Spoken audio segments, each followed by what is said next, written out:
Alors bonjour à tous et bienvenue dans notre nouvelle série Mon œuvre est pour le roi. Donc, tout au long de cette série, nous allons vous présenter différents métiers. Et aujourd'hui, pour ce premier épisode, c'est le métier d'infirmière que vous allez découvrir. Avec nous, deux infirmières qui ont accepté de répondre à nos questions et de vous présenter leur quotidien. Donc, je vais vous laisser vous présenter. Bonjour, je m'appelle Déborah, je suis infirmière depuis 2 ans en neurochirurgie. Bonjour, je m'appelle Miliel, je suis infirmière depuis 2 ans en réanimation neuromédicale. Alors du coup, depuis combien de temps vous exercez, Déborah? 2 ans maintenant. Moi également 2 ans. Alors, on va pouvoir découvrir vos spécialités. Donc, vous allez nous parler un peu de ce que vous faites au quotidien. Déjà, j'ai une première question pour vous. C'est quoi être infirmière? Alors, être infirmier, infirmière, c'est une personne qui étudie le besoin du malade pour ensuite pouvoir apporter les soins nécessaires. Je vais donner une définition que j'ai trouvée de l'OMS. C'est aider les individus, les familles et les groupes à déterminer et réaliser leur plein potentiel physique, mental et social. Les soins infirmiers englobent également la planification, la mise en place de soins curatifs et réadaptation concernant les aspects physiques et mentaux de la vie en son ensemble. Je vais rajouter quelques mots à toute la définition qu'a apportée Déborah. Du coup, pour moi, le métier infirmier, c'est le fait de dispenser des soins. Ils peuvent être divers, curatifs, préventifs, palliatifs et éducatifs. Tout cela pour maintenir et restaurer la santé en accompagnant le patient dans ses besoins quotidiens. Merci beaucoup. Donc, dans tout ça, en tant qu'infirmière, déjà, est-ce que ça a été compliqué pour vous de le devenir? Est-ce que ça a été une vocation? Est-ce que vous saviez déjà depuis petite si vous alliez faire ce métier-là? Et est-ce que les études ont été difficiles? Je savais depuis longtemps que je voulais être dans les soins, mais parce que j'avais demandé au Seigneur, bien sûr, comment je pouvais œuvrer pour lui, tout en ayant cet aspect science, parce que j'aimais beaucoup les sciences. Et du coup, il m'a dirigée vers les soins infirmiers. Et pour les études, ça n'a pas été difficile, parce que vu que c'était lui qui m'a donné son aval pour ça, il a mis aussi les capacités nécessaires, la volonté pour que je puisse, pendant ces 3 ans, parce que du coup en France c'est 3 ans d'études, pour pouvoir passer le diplôme d'État. Alors pour ma part, moi j'ai toujours voulu travailler dans le domaine médical. Après quoi exactement, je ne savais pas. Et dans mon parcours de vie, j'ai fait carrément autre chose et c'est le Seigneur qui m'a ramené de force à ce domaine-là. Et, euh, et dans les débuts, ça a été un petit peu difficile. Du coup, j'étais à 2 doigts de craquer et de lâcher l'affaire, passer à autre chose parce que ça mettait du temps. C'était à l'époque où il n'y avait pas encore Parcoursup, c'était encore les concours. Et au moment où je me suis dit, Seigneur, je passe à autre chose, je fais autre chose, bah, il a ouvert les portes. Et du coup, bah, je suis rentrée en études en soins infirmiers. Pour rebondir sur ce que vous étiez en train de dire, vous me disiez toutes les deux que le Seigneur a vraiment accompagné ce projet de devenir infirmière. Il vous a donné l'envie, ce cœur-là. Et moi, ma question, c'est comment aujourd'hui, en tant que chrétienne, vous arrivez à conjuguer en fait avec cette vie d'infirmière? Est-ce que cette profession d'infirmière, est-ce que ça vous aide? Est-ce que votre foi vous aide, vous porte dans ce quotidien? Vous êtes quand même en face de beaucoup de souffrances humaines, hein. Vous voyez beaucoup de choses. Comment vous, ça vous aide? Et en parallèle, expliquez-moi en même temps votre spécialité. Alors, moi, je travaille dans un service de réanimation neuromédicale. Pour expliquer un petit peu cette spécialité, premièrement, c'est de la réanimation. C'est pour ça que c'est écrit dans cet ordre-là. Ensuite, c'est de la neurologie. Et dans la neurologie, comme toute autre spécialité, il y a et la médecine et la chirurgie. Donc, Déborah, elle est en chirurgie. Moi, je suis en médecine. Ça va être vraiment toutes les pathologies qu'on n'opère pas en fait, qu'on va traiter avec des thérapeutiques médicamenteuses. Et moi, bon, comme je disais, c'est de la réanimation. Donc, on va premièrement dispenser des soins de réa et ensuite, en parallèle, traiter tout ce qui touche à la neurologie. Alors, c'est vrai que moi, ma spécialité, elle est très difficile parce que c'est des soins aigus. C'est des patients qui ont des troubles, qui ont divers troubles avec beaucoup d'atteintes au niveau des organes. Donc, forcément, les soins sont aigus. Il y en a qu'on perd assez régulièrement. Enfin, on est confronté à la mort tout le temps dans cette spécialité. Et si j'avais pas le Seigneur, je pense que j'aurais pas pu tenir. Parce que c'est vrai que dans les premiers temps, je rêvais des patients. Quand j'allais au boulot, des fois j'avais la boule au ventre. J'étais stressée quand je prenais en charge mon patient parce que je me disais sa vie est entre mes mains. Mais en réalité, non. C'est le Seigneur vraiment qui guide toute chose. Et peu importe l'état d'âme dans lequel je vais être, je m'en remets toujours au Seigneur. Avant de prendre mon poste, je prie. Et je demande au Seigneur de me garder, de garder aussi les patients que je vais prendre en charge et de conduire toute chose. Et, voilà, en fait, c'est mon soutien quotidien dans ce métier-là. Et j'essaye aussi d'appliquer le second commandement, tu aimeras ton prochain comme toi-même. C'est ce qui me motive énormément parce que des fois, c'est pas évident. Il y a des patients qui vont s'opposer, il y a des familles un peu difficiles ou même des histoires tragiques. Donc, j'essaye constamment de me renvoyer à ce commandement-là. Pour ma part, il y a toujours un verset qui me revient toujours, et c'est dans Matthieu 10, 8, du coup, la mission des apôtres et du coup de tout chrétien. Guérissez les malades, rendez purs les lépreux, ressuscitez les morts, chassez les démons. Et en fait, moi, dans ma spécialité en neurochirurgie, du coup, on est spécialisé en neuro. Du coup, tout ce qui va être cerveau et moelle épinière. Et du coup, chirurgie, la partie opératoire. Nous, on peut s'occuper de la partie médecine, mais c'est vraiment la partie opérer le patient, que ce soit de la tête ou de la moelle épinière. Les deux, parce que les deux, ils sont liés. Et en fait, le cerveau a la capacité d'envoyer des ordres via l'influx nerveux. Du coup, le message nerveux à différents membres du corps. Et en fait, non seulement ça envoie un message de manière somatique, du coup de manière physique, mais aussi ça peut avoir un impact mental. Du coup, en neuro, il y a vraiment ce côté-là et prendre en charge le côté physique et prendre en charge le côté mental.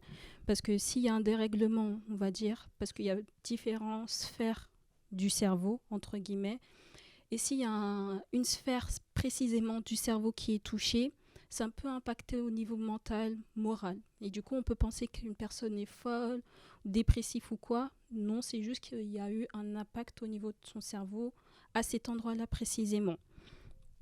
Et du coup, en tant que chrétienne, le Seigneur, il permet à ce qu'on peut voir l'aspect physique, l'aspect mental, mais aussi l'aspect spirituel. Parce que du coup, on prend vraiment en charge, on prend vraiment soin du patient au niveau de ces trois étapes-là. Parce que du coup, en ayant le Seigneur, on a un certain discernement. Là, on peut se dire, c'est à cause du physique qu'il a ce comportement-là. Après, on peut se dire, non, c'est à cause du côté psychologique qu'il a ce comportement-là. Et après, on peut se dire, non, c'est à cause du côté spirituel qu'il a ce comportement-là. Et en fait, le Seigneur, il nous permet vraiment d'avoir ces trois aspects et ça nous aide beaucoup parce que du coup, on ne va pas prendre en charge de la même manière le patient. Vu que c'est de l'aspect spirituel, moi, chez moi, ou même dans le service, etc., je vais prendre un temps pour prier pour le patient.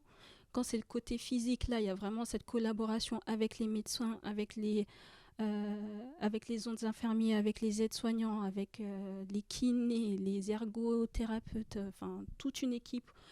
Et après, quand c'est vraiment le côté psychologique, il y a vraiment, encore une fois, les infirmiers, etc. Il y a la psychologue, etc. Parce que vraiment, le côté psychologue, c'est assez négligé. Mais c'est très, très important. Et en fait, le fait d'avoir le Seigneur nous permet de voir ces trois étapes-là.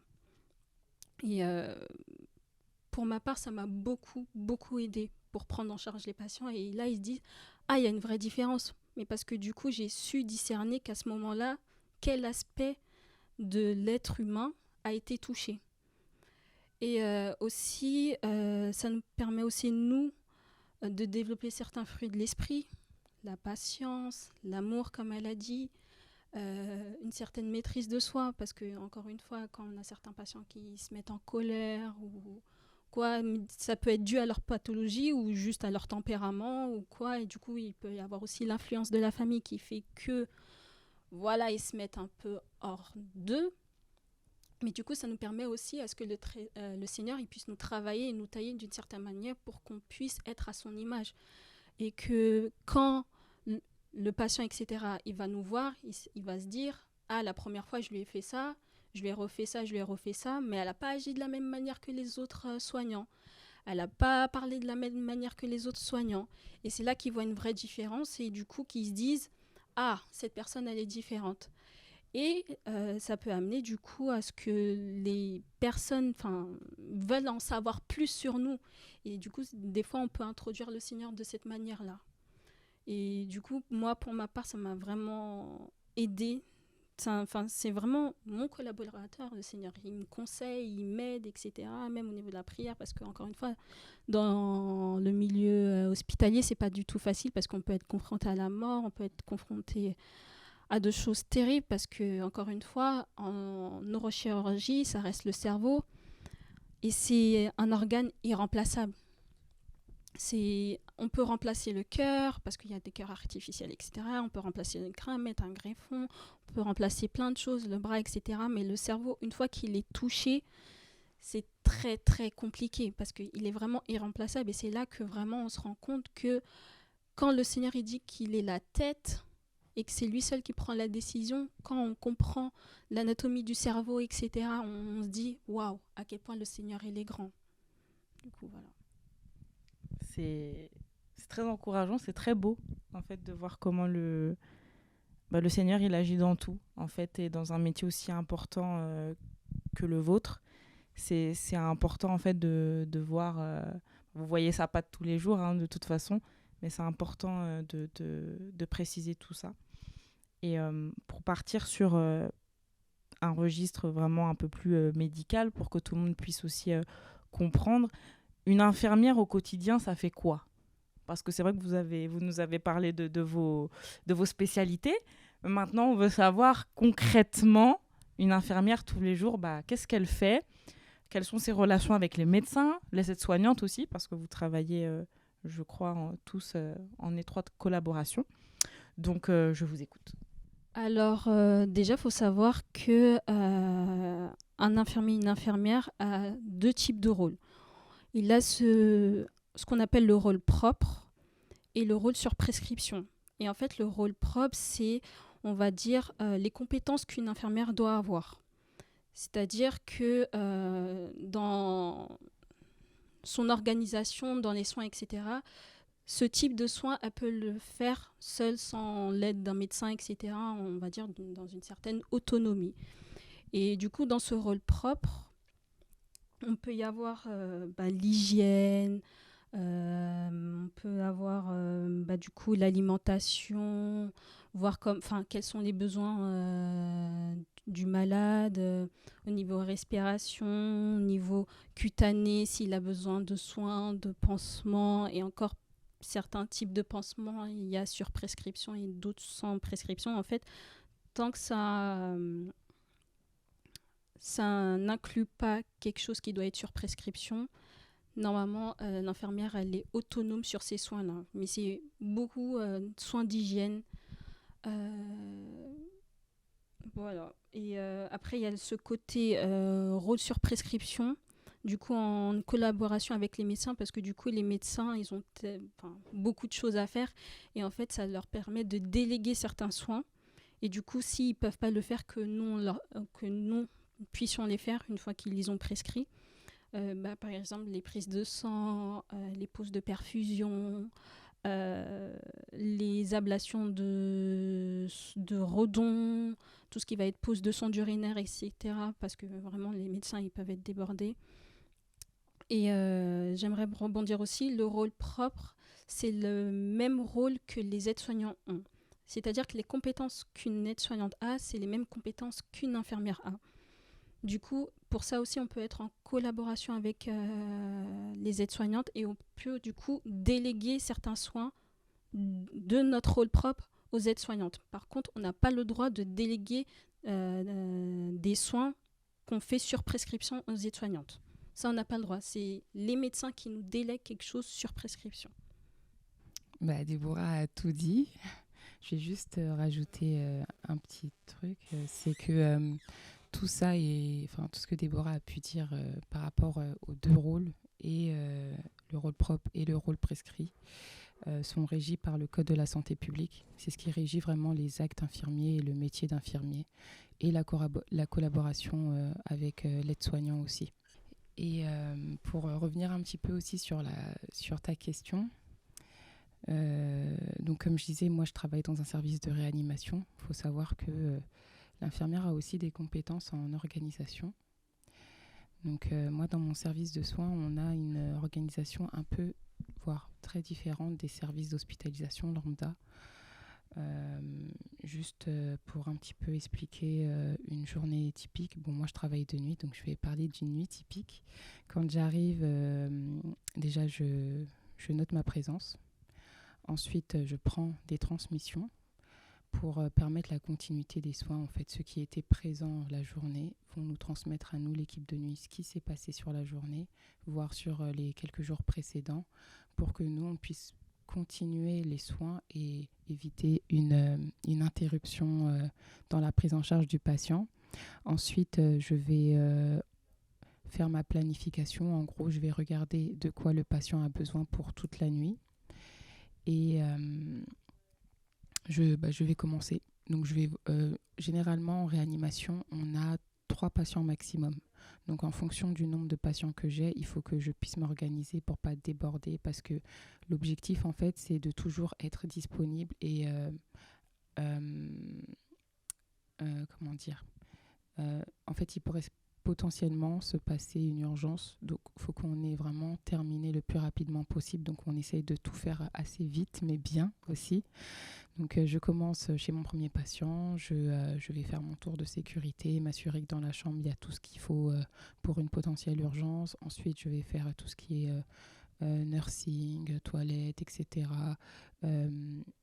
Hygiène bucco-dentaire, hygiène des yeux,